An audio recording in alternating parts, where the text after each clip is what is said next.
Welcome to the Audacity to Podcast, episode 108. 4 ways to create community, not competition, with other podcasters.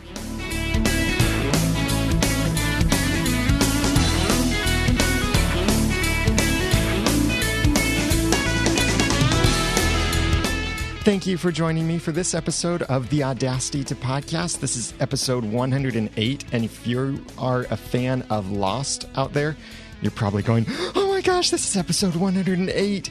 That's the only time I'll probably mention being a Lost anything related to this podcast in the Audacity to Podcast. But this is a how-to podcast about podcasting and using Audacity. It's where I give you the guts and teach you the tools to podcast with passion, organization, and dialogue. And I am Daniel J. Lewis. I'm so happy to have you listening to this. I think I had ended at the very end of last week's episode 107. I think I'd ended it saying I'm probably going to skip just before Christmas and then, of course, Christmas week, because that was sort of the whole topic of episode 107 is holiday breaks and what hiatuses and unexpected breaks and all of that, how that might affect your podcast. And I hope you go back and listen to that if you haven't already. That's over at theaudacitypodcast.com/107. But in this episode, I wanted to jump on one other idea I've had here that's very Christmas related, because around Christmas time, we see these familiar phrases, and one of them is peace on earth. And I was thinking about that, and that's very, very Christmassy, and that passage comes from the scriptural account of the first Christmas, and the idea of peace on earth applies to podcasters in the sense of peace between podcasters.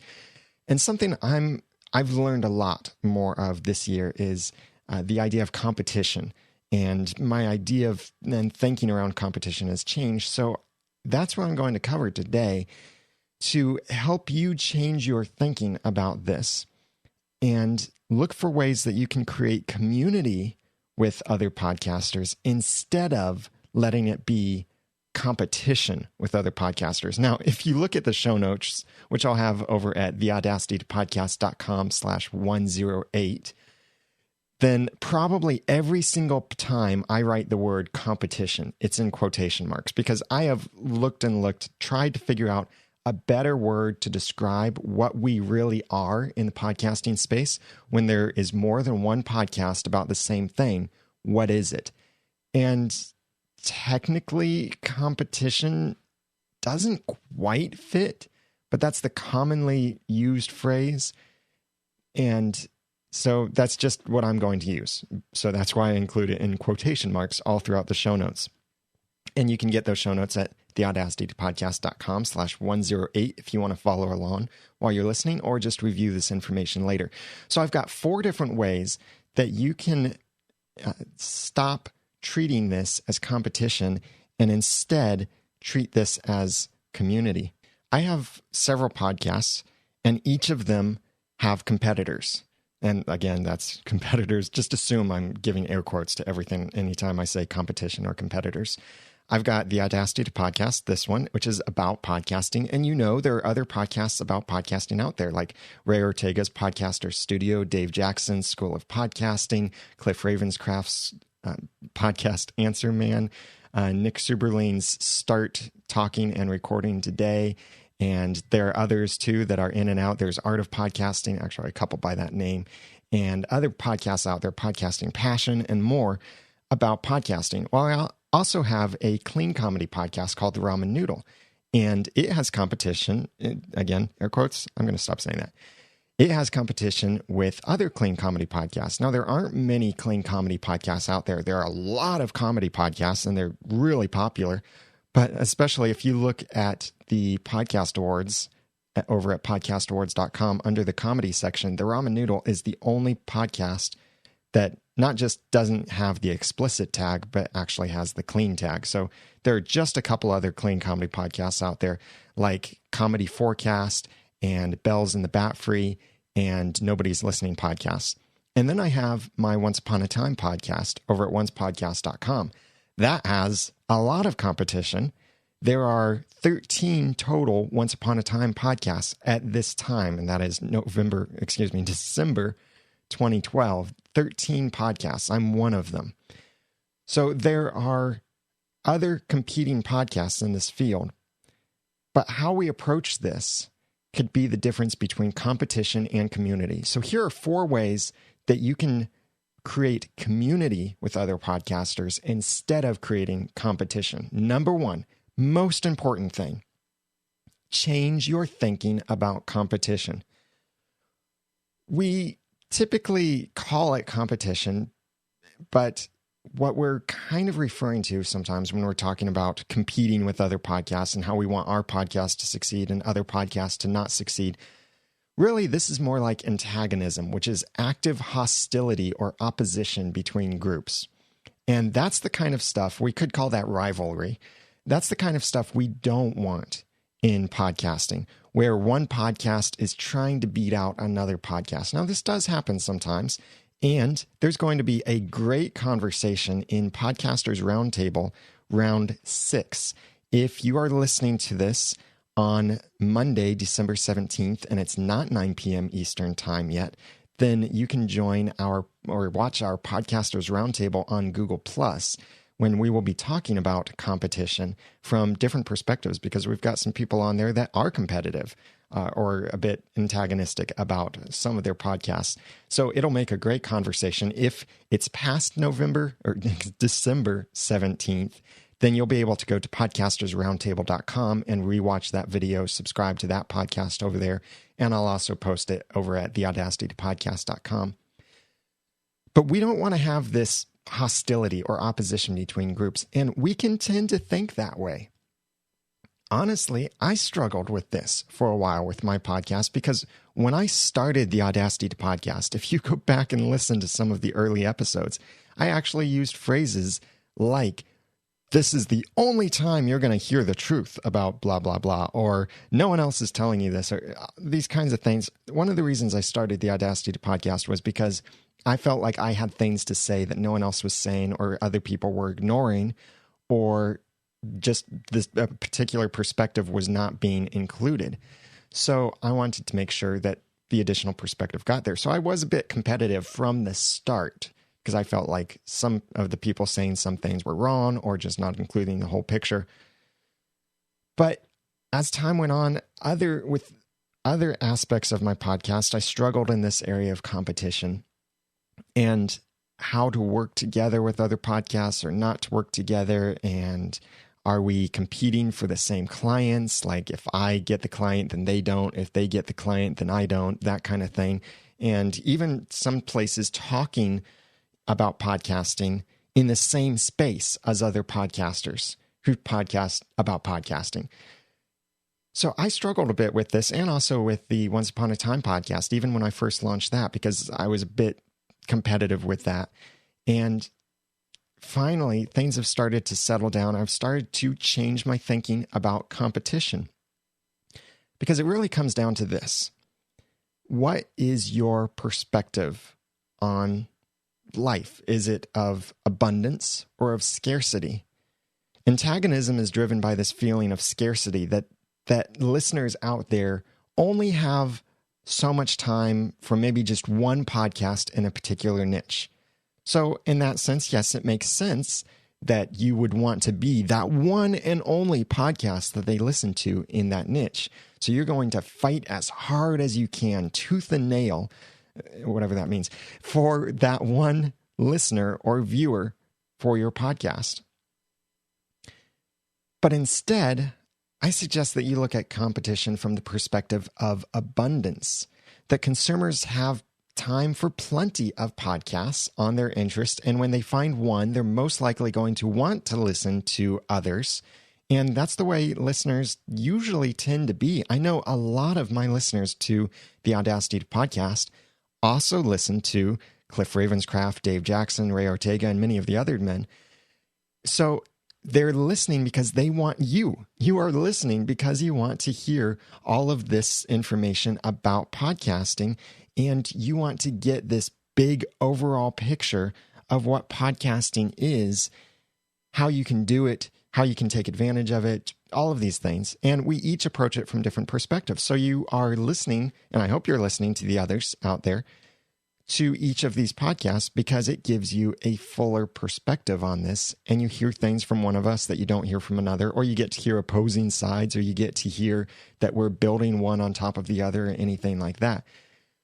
So it's the idea of abundance, that people do have time to listen to more than just your podcast or more than just your competitors' podcasts.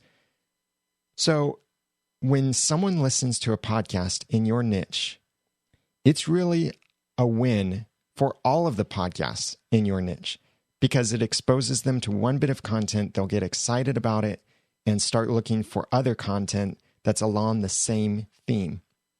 So don't have the idea of scarcity. Look at it from the perspective of abundance. The way I often describe this podcast competition thing is it's like a three-dimensional object.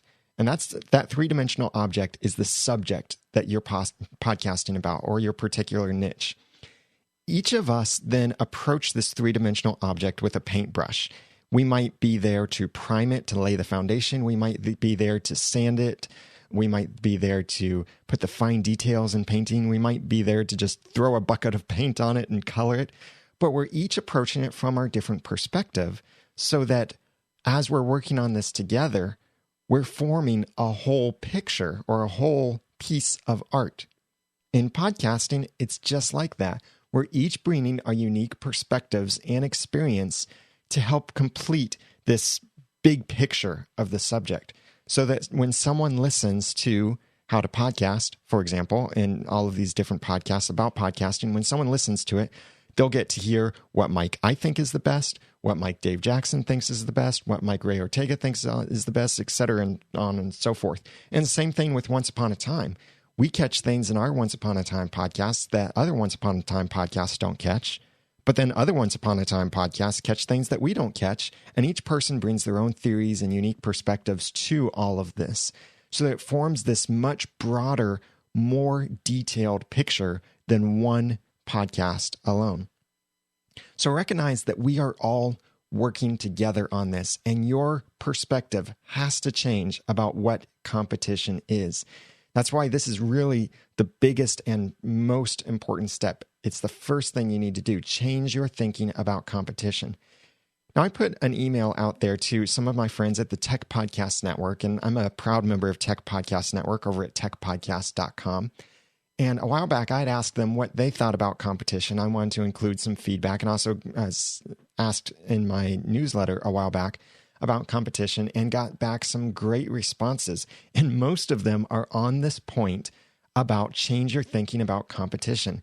From Norbert Davis, he said, I do not think of other podcasts in my genre to be competition, but rather extensions or complementary to my podcast.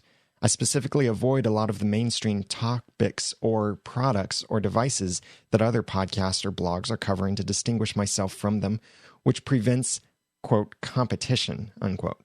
Since I cover technology, there are tons of news, products, services, and discoveries that are not being picked up or featured on the larger and more well-known blogs or podcasts. Some of my best friends are podcasters in this same genre, and mentioning each other's podcasts only helps us.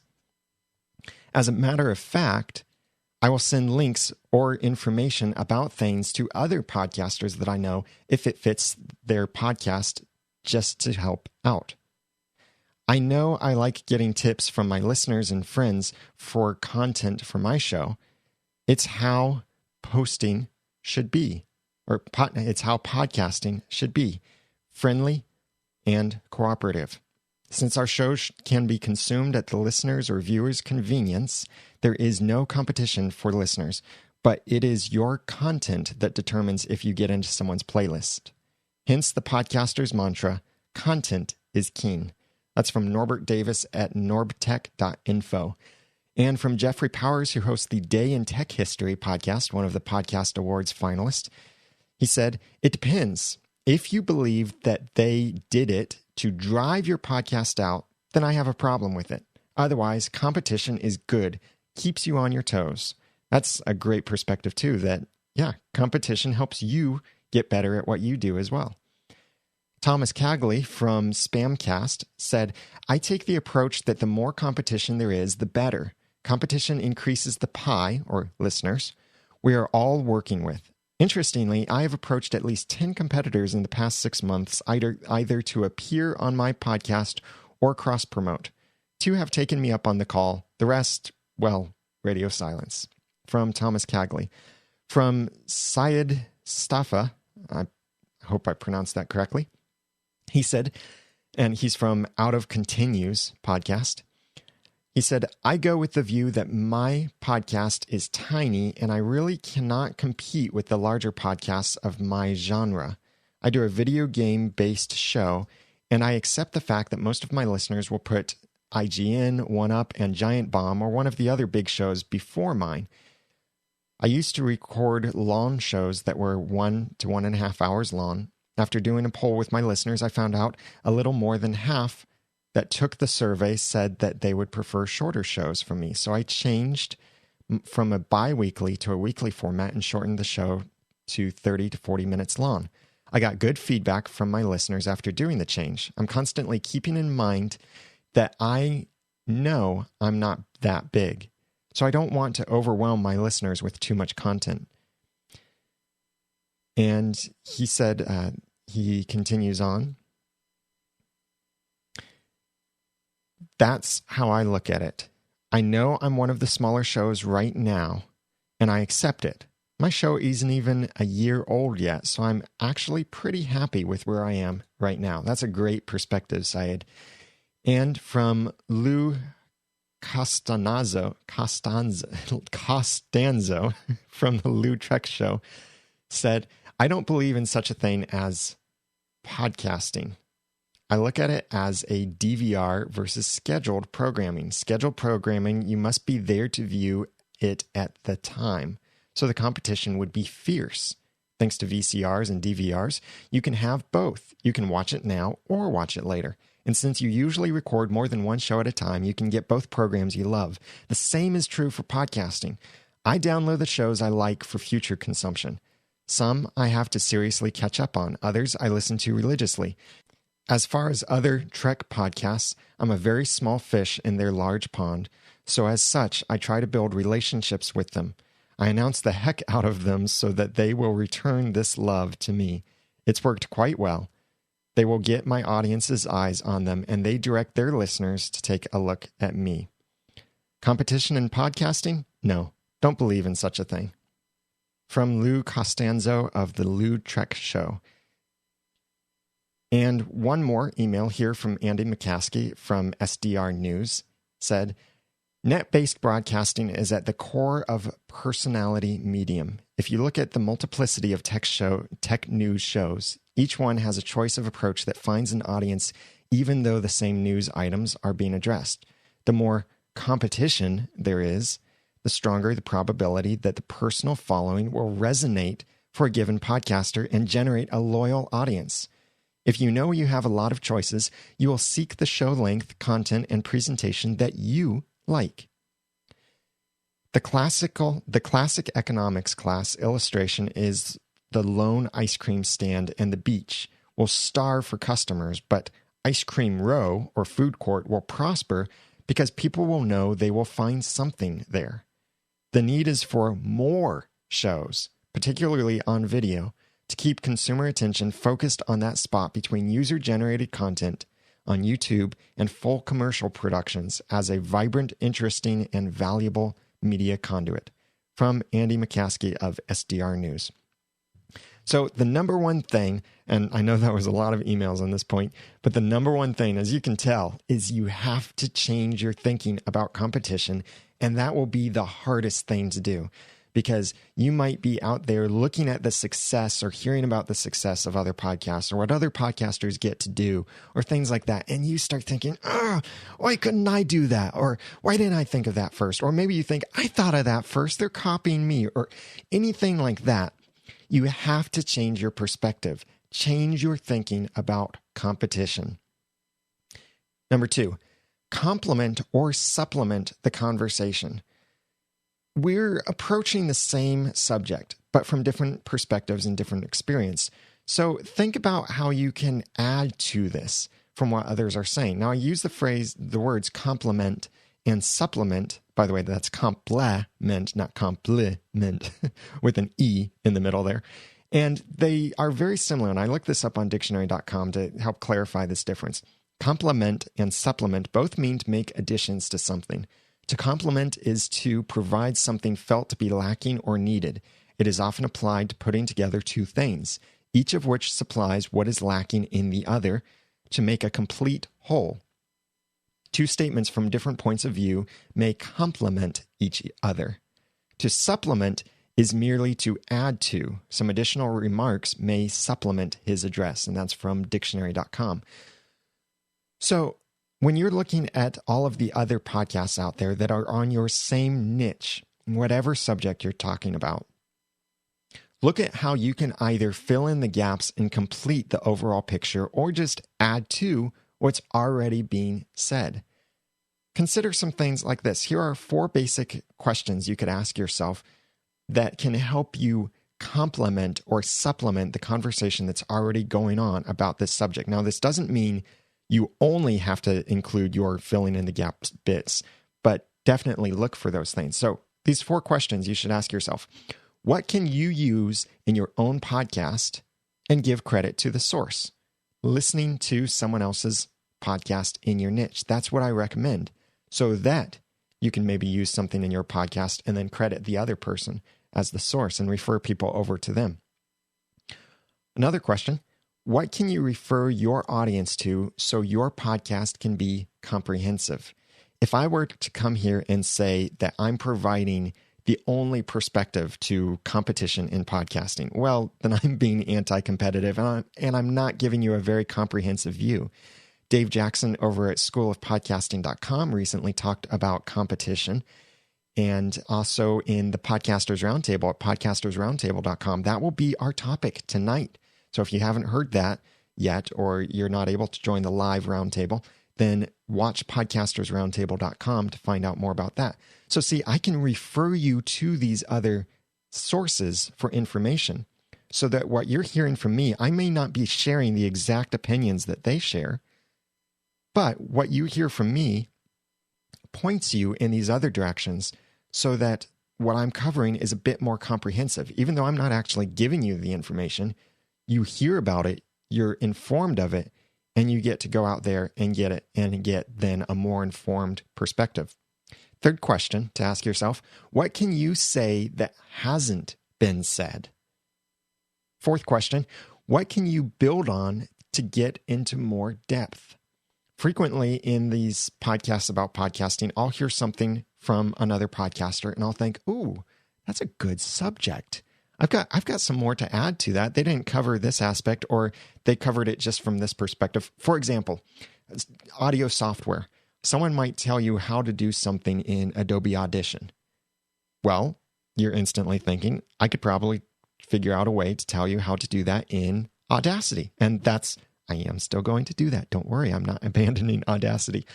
But you know that I've done that several times before, of telling you how you could do things that people do in Audition, but you could do them in Audacity. So I'm going either more in-depth, or I'm giving something that hasn't been said. Or sometimes in a podcast, they'll simply say, oh yeah, to do such and such, well, just go get this tool and use that. Okay, that might work great for them and their audience. I might take a different approach and I might say, here's how you use this tool to do this thing. So the second point here, look for how you can complement or supplement the conversation. And I do recommend that you listen to or watch your competition so that you can figure out how to complement or supplement the conversation. Because if you don't know what conversation is going on out there, then how do you know how you can participate in it? It's kind of like if you walk up on 2 people that are talking and they invite you into the conversation.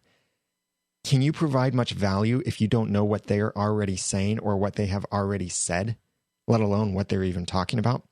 No, you need to know, you need to listen first before you can really know what you can then add to the conversation. Number 3, collaborate on something. Don't be a loner in podcasting. This is a great way to overcome and help force yourself to change your thinking on competition in podcasting. collaborate on something, reach out to the other podcasters and try to work together. 4 different ways that I thought of you could do this, and there are many others, and I'd love to have your thoughts on these and the other points I share in the show notes over at theaudacitytopodcast.com/108. But 4 ways that you could do this. 1, you could cross-promote each other in your podcast. Just agree that, hey, I'm going to mention you if you'll mention me. That's sometimes appropriate. That sometimes works. Sometimes it just happens. Like, how often do you hear Dave Jackson or Ray Ortega mention me? How often do you hear me mention them? I mean, that's not planned at all. We do that. We talk a lot with each other. We work together on Podcasters Roundtable. We often send people to each other and refer to each other's shows and certain episodes and retweet each other's content and all of this stuff. So that's not at all planned. We're just doing that, even though it's not planned. But you could have something more officially planned, like say, hey, you've got a Star Trek show. I've got a Star Trek show. Can we cross-promote each other? I did something like that for our Once Upon a Time podcast that I mentioned in our podcast. If any other Once Upon a Time podcasters are listening, if you would help promote us in the podcast awards, then we'll give you a shout out on our show. And one of the other podcasts, Greetings from Storybrooke, did this in every single episode. They really encouraged their listeners to go vote for us in the podcast awards because they recognize that getting more attention to the Once Upon a Time podcast field means more attention to them as well. So it's this kind of organized cross-promoting. Second thing you could do here is maybe be guests on each other's shows. Like, look at Ray Ortega and Dave Jackson. They've been guests on each other's shows several times. And I realized recently as I was writing this that, I've never had one of them actually on my show. So you're going to hear Ray Ortega talk very soon, probably in January or February. We'll do an episode together about video podcasting because he does some fantastic video and he knows stuff about lighting and using digital SLRs and all of this awesome stuff that he's producing over at Podcasters Studio, thepodcasterstudio.com. That's with 2 S's in the middle. And so you can then talk or have each other on your shows. And like, I'm going to have Ray on the Audacity podcast soon and get Dave on here soon. And Cliff Ravenscraft and I have done some things together too. I know he's not very available for things, but I'll get him on here sometime as well. So you could be guests on each other's shows. This has even happened in the Once Upon a Time space, that one of the other podcasts has invited me to be a guest on their show, and I've invited them to be a guest on my show. Our schedules just haven't worked out to do it. But it's a great way to collaborate together. The third thing you could do under collaborating on something is produce a roundtable, like Ray Ortega is doing with 3 of us, and we are podcasting about podcasting. But we're joining together for the Podcasters Roundtable. And the idea of the roundtable is that there is no head, no foot, no sides. Everyone has equal say. Everyone has equal place. So we're doing the Podcasters Roundtable to talk about podcasting from this perspective and trying to include other podcasters as well. And this Wednesday, that will be December 19th, if you're hearing this before December 19th, 2012, I'll be hosting a Once Upon a Time podcast roundtable with other Once Upon a Time podcasters. I've reached out to all of them and emailed them and asked them, would you like to do a roundtable? And we'll each share our unique perspectives and discuss things. And several of them have jumped on board. Now, I know this is terrible time schedule-wise because the holidays, Christmas, New Year's, Thanksgiving, all of that, people are traveling, maybe not available. So it's not that great of a time to do something like this. But I've got, at the last count, I think 6 other Once Upon a Time podcasts that have committed to this and said, yes, we will be there. And they're even going to reshare the episode in their own feed. So we're going to collaborate together on that, have a roundtable. Get your competition together like that so that they see you reaching out to them and you being kind. I'll mention that more in a moment. And this can help then create a community between you instead of competition among you. So number 3, collaborate on something. And number 4, if all else fails, and even not if all else fails, if nothing else fails, and the nothing else being number 1, change your thinking about competition. Number 2, complement or supplement the conversation. And number 3, collaborate on something. Number 4, be the better podcaster. You've probably heard the phrase, be the better man, or something like that. Well, I know that there are ladies podcasting and listening to this, and just in general, be the better podcaster. What I mean by that, there's a verse in the Bible that I really like. It's Romans 12:18, and the English Standard Version puts it this way: if possible, so far as it depends on you, live peaceably with all. This is a principle to remember, that when you have this competition, sometimes it's unavoidable that our competition won't play nicely with us. They might be mean. They might be overly aggressive. They might refuse to work together on anything. A variety of things like that. Don't be naive here. Not everyone is going to want to play nicely with you. But even if they don't, as much as it depends on you, as much as you have control over, be the better podcaster by continuing to encourage community and even encourage your listeners to get the broader perspective by consuming the other podcasts as well. So in the Once Upon a Time space, and I refer to that because that's where I have the most competition there, with there being 13 podcasts, including 2 official Once Upon a Time podcasts from ABC. So I've got a lot of competition there, and it's a very, very big audience there, much bigger than this podcasting about podcasting space. So I'm referring to that in this case. There are some podcasts that absolutely refuse to even acknowledge the other Once Upon a Time podcasts exist. They don't mention it. One of them blocked me from commenting on their site because I mentioned something. I listed a couple other podcasts that met a certain requirement that someone was asking about in the comments. They blocked me from their site. They do not want to play nicely together. And I haven't received an email from them either in response to my Podcasters Roundtable, or my Once Upon a Time Roundtable topic. And also, there are others who will say there are other Once Upon a Time podcasts out there. But even when sometimes it sounds like they might be mentioning something that we shared in our podcast first. Now, I can't guarantee that. I'm not going to say that they stole it from us, but they never actually acknowledge the other podcasts by name or reference them or anything like that. They will go out of their way to avoid saying the name of any of the other podcasts or podcasters out there. And then there are others who are just like, hey, yeah, heard this on such and such podcast, heard that on that. And that's what I try and do with our Once Upon a Time podcast too. I listen to all of the Once Upon a Time podcasts.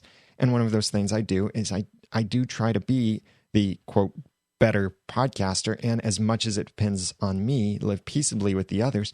So I'm listening to the other Once Upon a Time podcasts.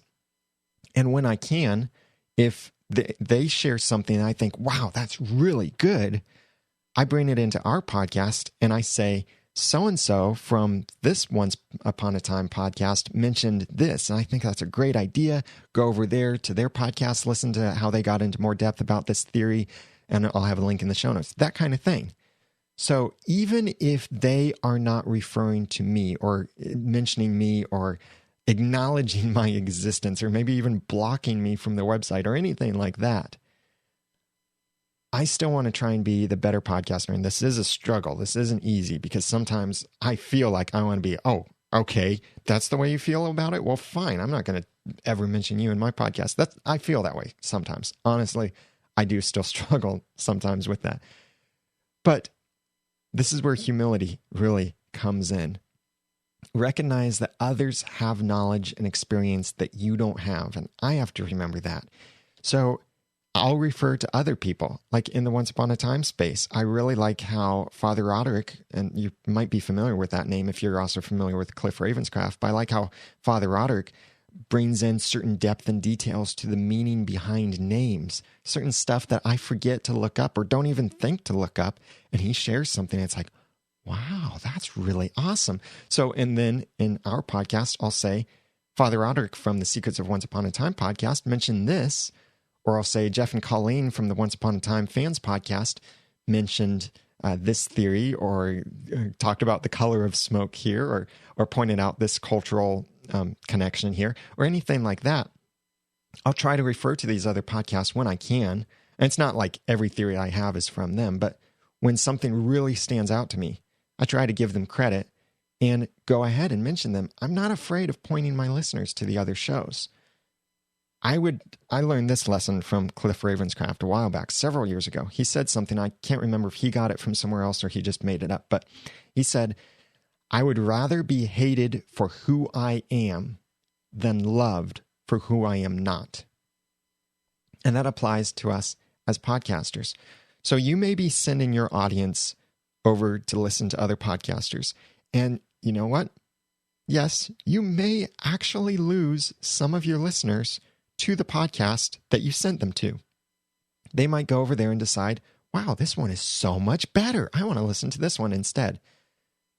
But that's better than they're listening to your podcast, getting angry at you, hating you because you're trying to be like someone else, or maybe emailing you saying, why can't you be like someone else? It's so much better to then have an audience that you know likes you and appreciates you.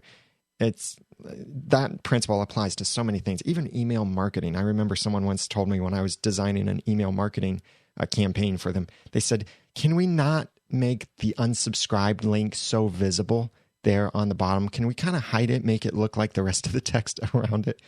And I had to point out to them, look, you are going to be happier with your numbers and statistics if you're reaching people who actually want to know what you have to say than if you are reaching people who don't want to know, don't care about it. They're going to get angry that they can't figure out how to unsubscribe or can't get away from you, or they'll report you as spam because they can't find the link or anything like that. So it's better to have that audience that's passionate about your content and is faithful to you.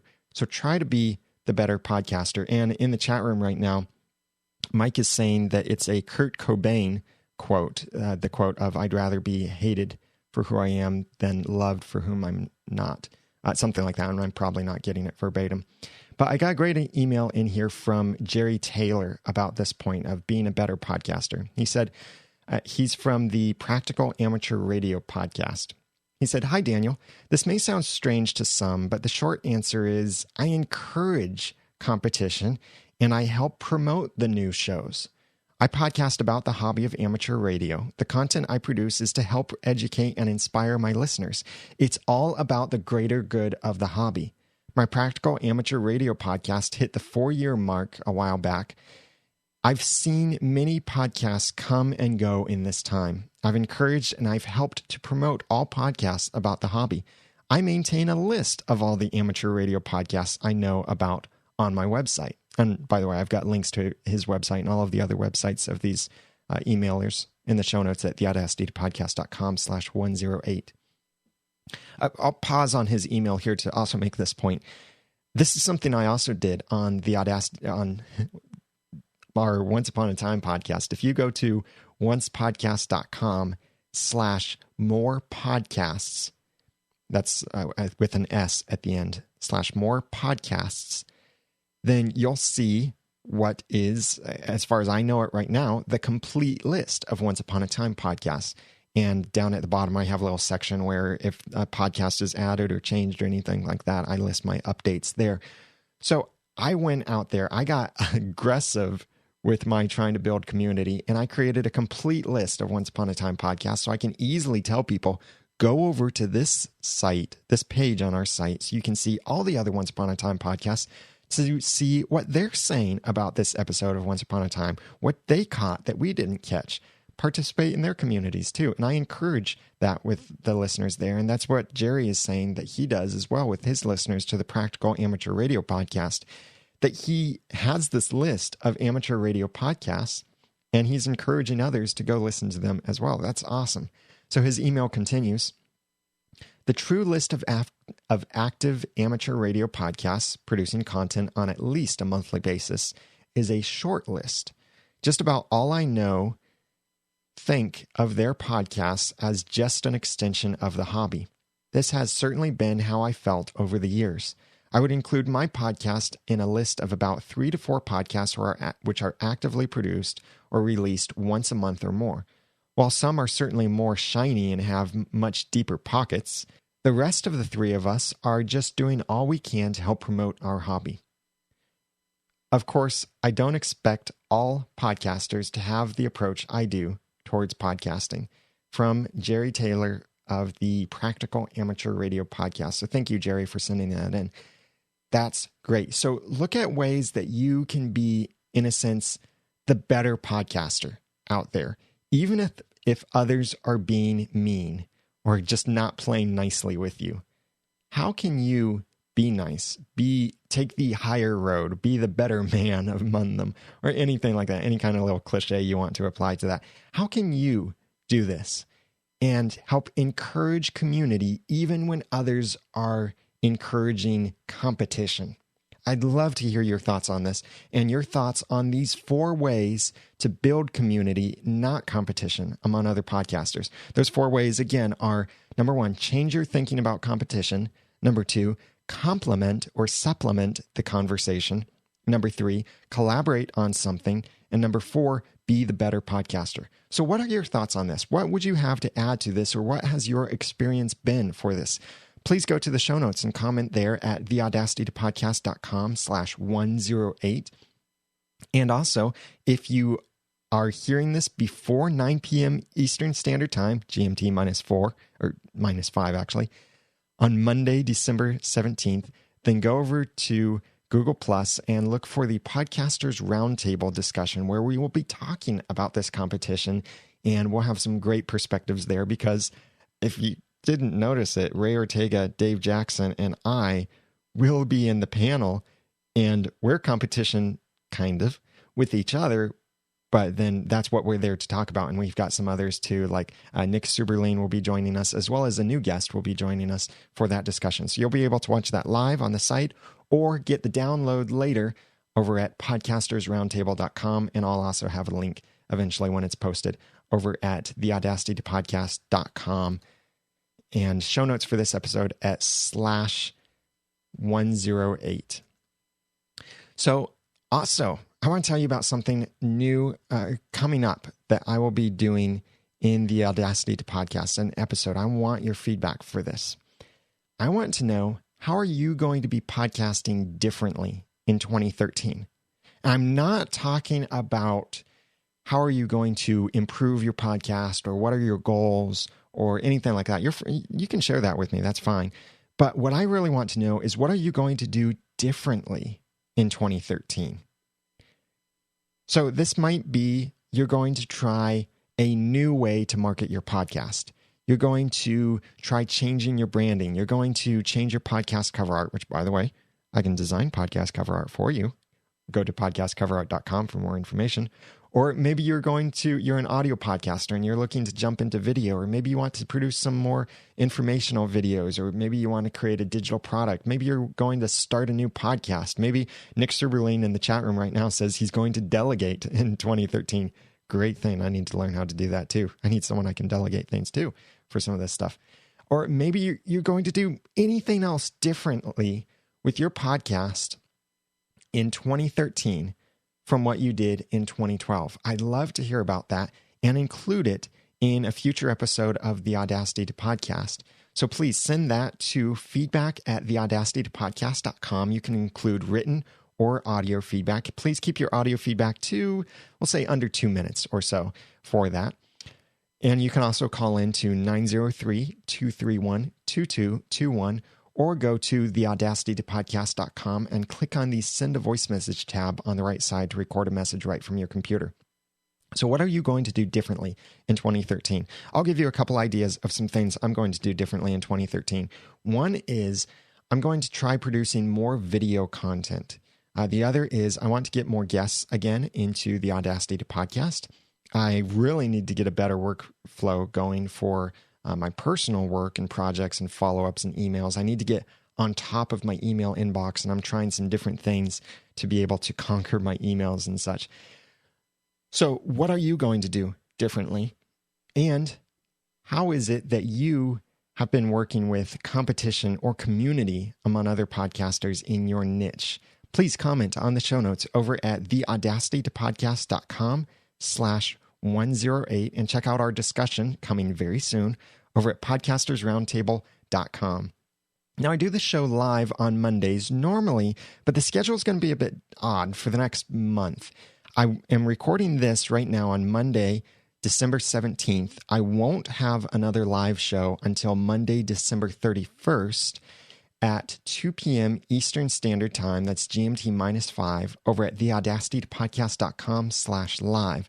You're welcome to join me for the live show, as several have joined me right now while I'm recording this live. And as you can tell, they're interacting with me in the chat room.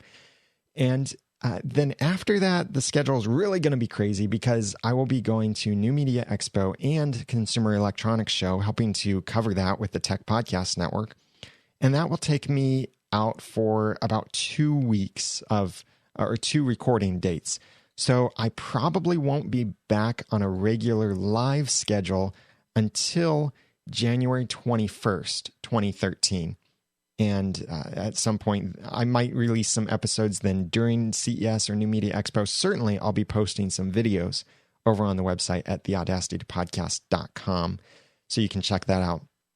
And then add me to your calendar to join me live someday. Maybe it's while you're working. You can listen, by the way, on your smartphone. The live page works on mobile devices. It doesn't require flash. You can even join the chat room, but I don't recommend you do that while you're driving. But you can check that out over at theaudacitypodcast.com, and the schedule is on the live page. Just click on live at the top. And speaking of New Media Expo, if you haven't already registered and you'd like to attend, I would love to see you at New Media Expo. I'm not presenting. I might be recording a podcast live from New Media Expo, but I won't be presenting in any of the sessions. I'll certainly be part of the podcast awards, since you were gracious enough to nominate 3 of our podcasts in the awards.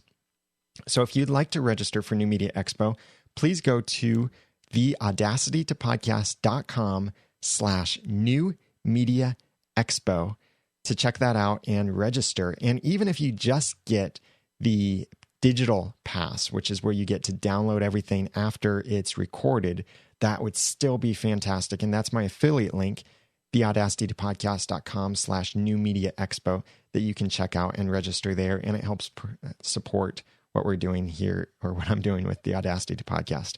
So let me know what you think about competition. Comment on the show notes over at theaudacitytopodcast.com/108.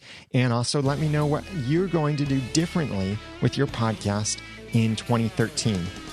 Also, send me questions or feedback for future episodes of the Audacity to Podcast by emailing feedback@theaudacitytopodcast.com or calling 903-231-2221, or you can also go to theaudacitytopodcast.com and click on the Send a Voice Message tab over on the right side. Please follow me on twitter.com/theramennoodle, especially as I'll be at New Media Expo and CES and tweeting out some really cool things happening there. And check our live coverage over at tpn.tv when we do that. And I've got a new website design coming for the Audacity to Podcast. It'll be mobile friendly, coming soon to a website near you. Thank you so much for listening. Now that I've given you some of the guts and taught you some of the tools, it's time for you to go podcast with passion, organization, and dialogue. And remember, community, not competition. I'm Daniel J. Lewis. Thank you for listening.